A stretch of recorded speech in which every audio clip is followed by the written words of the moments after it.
या काँग्रेस कमिटीच्या समोर आम्ही देशाचे पंतप्रधान नरेंद्र मोदी यांचा 75वा वाढदिवस आहे।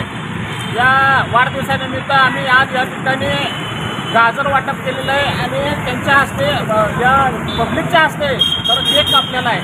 केक ह्याच्यासाठी कापलेला आहे की वाढदिवस त्यांचा 75वा आहे। 2014 साली त्यांनी या देशातील सत्तेचे सूत्र हातात घेतले। या सत्तेचे सूत्र हातात घेण्याच्या आधी या काँग्रेस पक्षाच्या नेत्या आदरणीय सोनिया गांधी यांनी एक शब्द बोलला होता एका भाषणामध्ये की मौत का सौदागर। हे मौत का सौदागर त्यावेळेला आम्हाला आश्चर्य वाटलं नाही, परंतु या 10 वर्षामध्ये मौत का सौदागर काय आहे हे पंतप्रधान नरेंद्र मोदी यांनी त्यांच्या कार्यपद्धतीतून सिद्ध करून दाखवलं।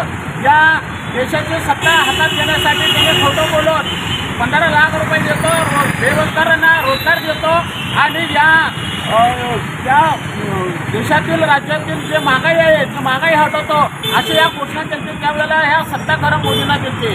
ज्या वेळेला ते गुजरातमध्ये होते त्यावेळेला गुजराततील मुंद्रा हत्याकांड हे पंतप्रधान नरेंद्र मोदी आणि अमित शहा यांनी त्या गुजरातमधील त्यांच्या घरातील जे कामगार माळीबाग असतील किंवा शिपाई त्याचे काम करणारे लोक एका रेल्वेमध्ये नेऊन त्या हिंदू लोकच होती ह्या हिंदू लोकांना त्या ठिकाणी रेल्वेमध्ये नेऊन त्या कोत्राच्या ठिकाणी रॉकेल वाचून जाळलं। म्हणजे तुम्ही हिंदू लोकांना टार्गेट करून हिंदू लोकांना पुढे करून हिंदू लोकांचा बळी घेऊन या देशाच्या सत्तेवर येतात।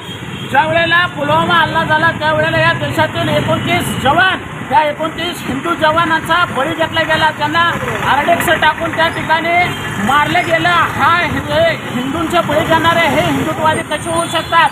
म्हणून आम्ही या देशातील पंतप्रधानांना आजचा हा झुटा पंतप्रधान या नावाने आजचा आम्ही दिवस साजरा करत आहोत। भविष्य काळामध्ये या पंतप्रधानांना या जनतेने खाली खेचावं म्हणून आम्ही या देशातील लोकांच्या वतीने सांगलीच्या नागरिकांच्या वतीने या ठिकाणी येणाऱ्या जाणाऱ्या लोकांना आम्हाला गाजर दाखवले, त्या पद्धतीने गाजर वाटप करून आज आम्ही त्यांचा निषेध केलेला आहे। पंतप्रधान हे आत्ताचे जे सिंदूर ते घडवलं ते हत्याकांडच घडवलं, पाकिस्तानला एकत्र करून किंवा पाकिस्तानमध्ये काय आपले एजंट घालून या आपल्या भारतावरती बनावट छुपा हल्ला केलेला आहे। तेच सिंदूर ऑपरेशन म्हणजे काही भगिनीचं सिंदूर पुसायचं ही त्यांनी आधीच योजना केले होते। अशा या पंतप्रधानाचा आम्ही या ठिकाणी जाहीर निषेध व्यक्त करतो।